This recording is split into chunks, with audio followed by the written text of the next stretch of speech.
remember a time, and you talked about your blog, and I want to touch on that for just a quick second.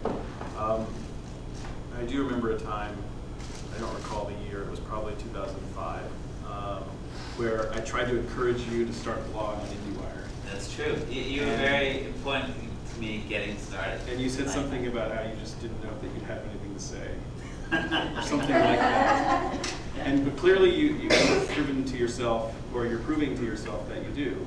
Ted's blog is a terrific place to check in on any number of things that are going on with himself and with film and with other filmmakers that you like and are working with, or even ones you just champion. And that's one of the most exciting things for me is so that. What happened there? Yeah. What?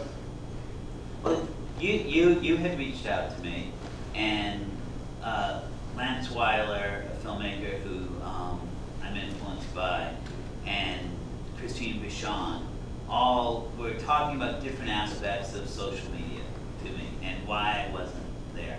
And Christine always spoke to me about how I let James become the public voice of what James Shame is my former business partner and a brilliant, great guy, has a gift of gab, and as a result, kind of became more the public voice of Good Machine, my first company, than I. And she was always like, "Why do you get to stake out that territory?" And that was always resonant, for me. It was a difficult. I wouldn't call myself a public person.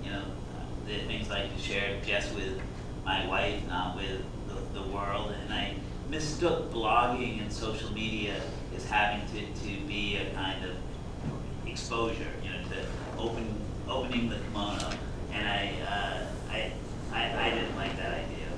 And so it took me a little while to find that thing where it was much more about, how do we aid in the transparency of the process, that I feel that the artist in independent film, but generally I think in all aspects, in both the US and really globally, is hurt by particularly that line that we draw between art and business, marketing and content, and that because we had embraced this idea of, when people speak of discovery, often they mean Prince Charming, coming along and whisking you away on the white horse, and that was the mindset I felt that kind of permeated, throughout indie-dom, and that. But the reality of that was a servitude class, not one of discovery and being brought to the house on the manor. It was really being surrendering your work, and I felt that I was really kind of the key to me was that moment when Mark Gill gave the speech at the Film Independence Filmmaking Forum. Called The Sky is Falling, kind of preceding 2008 collapse, but talking about it, and really I thought mistook, defined the film industry or film culture as the business, and spoke about the difficulties in the business, what he thought was the right way to go about it, which proved not to be the case, and the disregard of the opportunity that was facing filmmaking.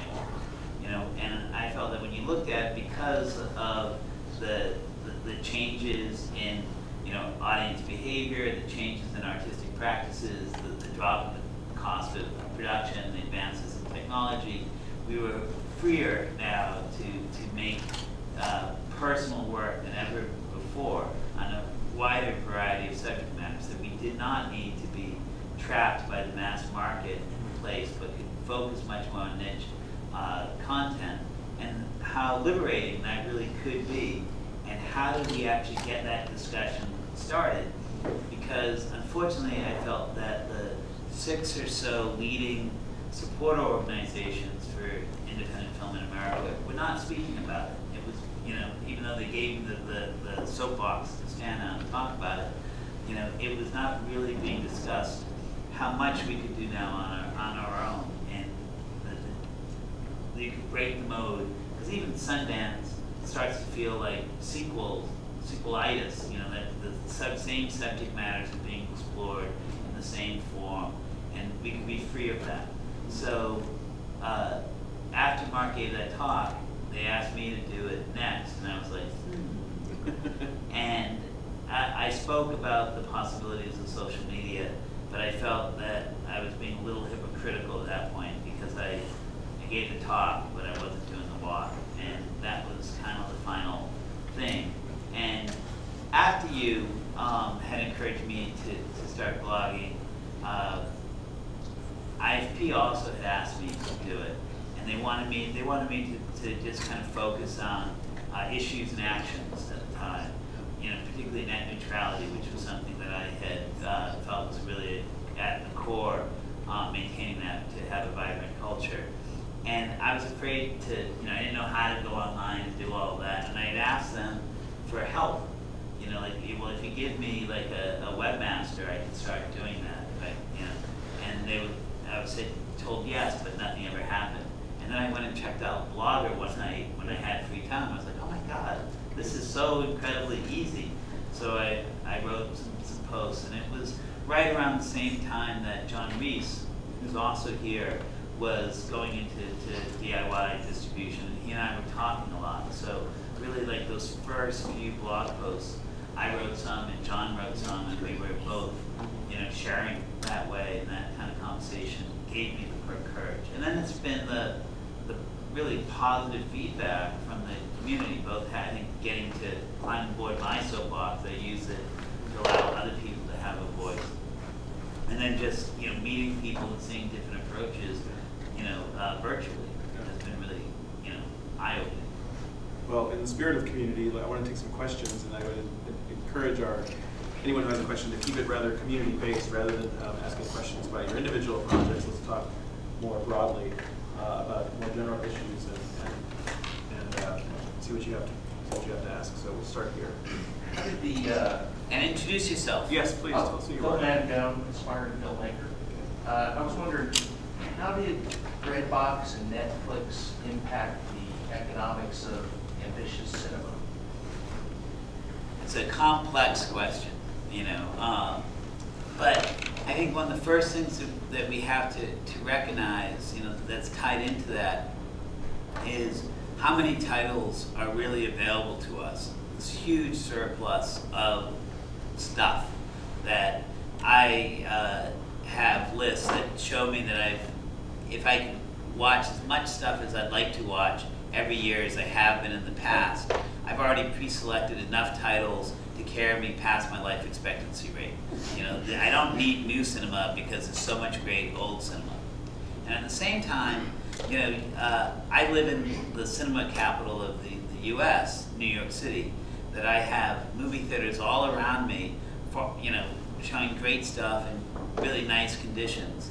But even though it only takes me a block and a half to walk to the movie theater, and I don't have to pay for parking, and I can eat at my house beforehand, so I don't have to pay for dinner, the price point, particularly for movies that I'm not happy with, is way too high when you think of, you know, in New York, $12, $15 a ticket, and my Netflix is $7.99, unlimited streaming, and I have, you know, I don't have a fast connection, so I don't get perfect quality, but I do have, even though it's a tiny New York apartment, I have a projector that gives me a huge screen, and I like my couch.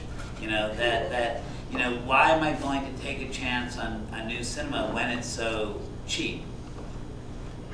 So how do we, you know, on one hand, it's great that everything is available anytime, anywhere, because we can find things and start to develop our tastes at a more sophisticated level than before. We're not beholden to what's playing at the local, you know, cinema. On the other hand, when we start to feel that, you know, well, I could spend, you know, $1,500, $2,000 a year on hardware, but my software should be next to nothing in price. How can an artist or someone who wants to be an entrepreneur in the arts, you know, start to feel that there's a business there to create that content, you know?